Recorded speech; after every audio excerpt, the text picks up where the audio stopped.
Hello, ladies and gentlemen. Today I'm going to be trying something a little bit new. Um, I draft every Tuesday night at my local game store. Tuesday night is the draft night, and draft is by far my favorite format in Magic. So I figured I would start reviewing or going over what I draft every week.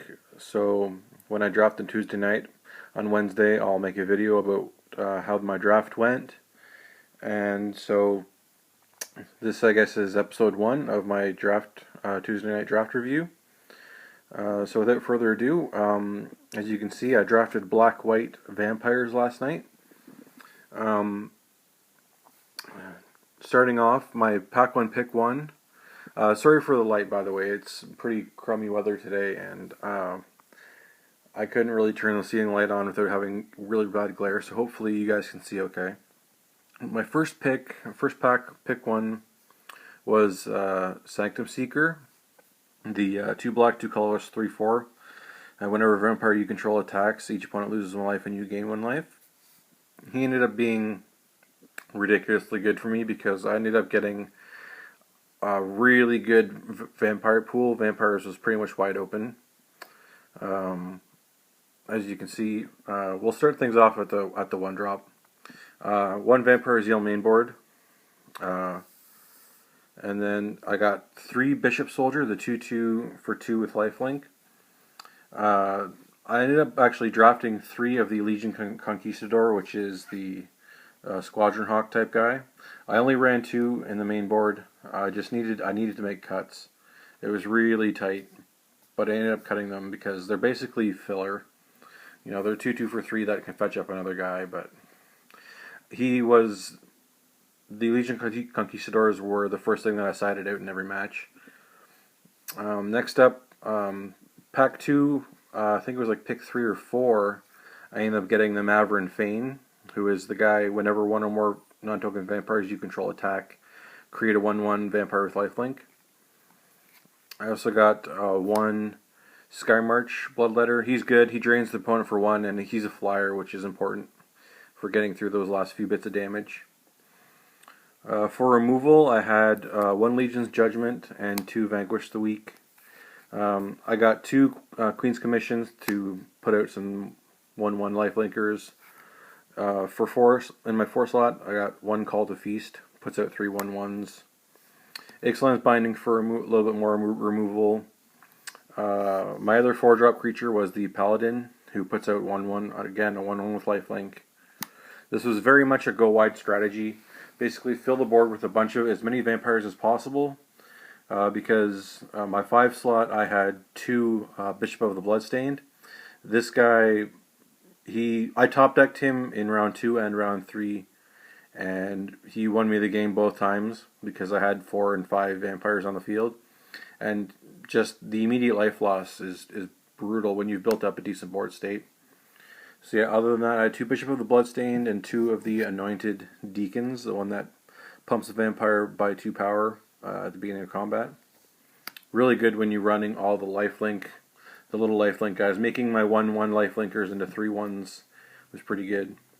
And then finally 2 contract killings to finish off the deck. I ran 17 lands because I had my 5 slot was pretty heavy with 6 creatures, or 4 creatures and 2 removal spells, so 6 5-drops. So I ran 9 swamps and 8 plains for 17 lands. I went 3-0.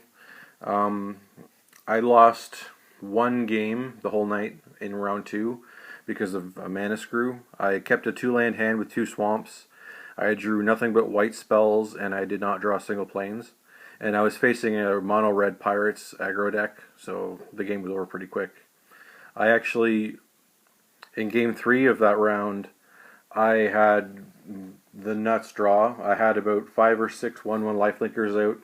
I had a Bloodstained Paladin, and I had a Maverin Fane, and I just kept making 1/1s by swinging in. But then they drew their sideboard tech against me, which was the what's it called? The 3-drop red instant that deals 2 damage to all non-pirates, which was brutal. I think it's an instant. It might be a sorcery. But anyway, it's you guys should know, if you're moderately familiar with the set, you know which one. Fiery Cannonade, I think it's called. Anyway, that was a really close match. I ended up top decking a Bishop of the Bloodstained to win me the game. It was either top deck Bishop or lose on my opponent's next attack step. So it was a really good match. But yeah, I went 3-0. The deck was ridiculous, as you can see. My vampire pool was really solid. In my sideboard, I had a couple of combat tricks, some extra removal, Slash of Talons, and Skullduggery, and I had one more Vampire Zeal just to pump at instant speed and give first strike. So just a couple more combat tricks. What I ended up siding in most times, as I said, Legion Conquistador was my first go-to for siding out, and I sided them out usually I faced Merfolk round 1 and then Pirates round 2 and round 3. So the most important thing for me in sideboarding was I needed to find ways of getting the damage through, because I was getting stuck in kind of board stalls where we both had a bunch of little creatures out and we just kept trading off with each other. So Territorial Hammerskull was something that I sided in all 3 rounds, because it's just a good creature for 3. It's a 2/3, and whenever it attacks, you tap something down. So it was a good way for me to be able to tap down their biggest creature and kind of swing in and get through a couple of points of damage. The biggest thing for this deck, really, though, that saved me a lot of the time was the lifelink. Having the 3 bishops and having 1, 2, 3, 4, 5, 6 different ways of putting out lifelinkers, it was really huge, especially in the mono-red Pirates matchup. It saved my butt. But yeah, Territorial Hammerskull was one that I often sided in. And another one I sided in a lot to get damage through was the Shining Aerosaur. It's a 3/4 flyer for 5. It's just a solid flyer in limited. Also, I never actually sided these in, but if I had have been I didn't face any flying decks, but I had 2 of the Skyblade of the Legion, the 1/3 flyers, and the Deathless Ancient, the 4/4 flyer that you can tap 3 untap vampires to bring him back. He was in my main board. He was one of my last cuts, but I figured 6-drop. I didn't want to get too high up too greedy with the 6-drop. I kind of wanted to make this lower curve go super wide strategy. So he was in my sideboard. He was there if I needed him, but I decided he was one of my last cuts. And last up, I had one Demystify. I also got drafted the Looming Allosaur, but it was like 11th or 12th pick, and he just didn't fit the deck. But yeah, I had one Demystify in case I needed to remove enchantments, and of course my 3rd Legion Conquistador that I ended up cutting. But yeah, overall, really solid deck, solid draft. I got a little bit lucky getting past the Maverin Fane Pack 2 after I was already in Black White Vampires. Good removal. It was just a solid deck, and it's really vampires. I feel in the limited format right now are really underappreciated. A lot of people are trying to draft the Pirates and Merfolk, but I haven't really seen a lot of people doing the Black White Vampires. But if you can get it to come together, it's super strong. I was in an 11-person pod last night. It was a really big draft. We did one pod of 11.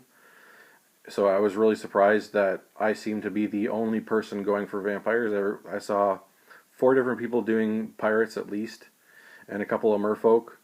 But vampires seems to be really underappreciated in this draft format. So if you can get it to go, if the signs are there early that you're seeing some decent black and white vampires, and you can read it properly, it's a really unappreciated. I think it's really good and really strong. It comes together quite well. It certainly did for me last night.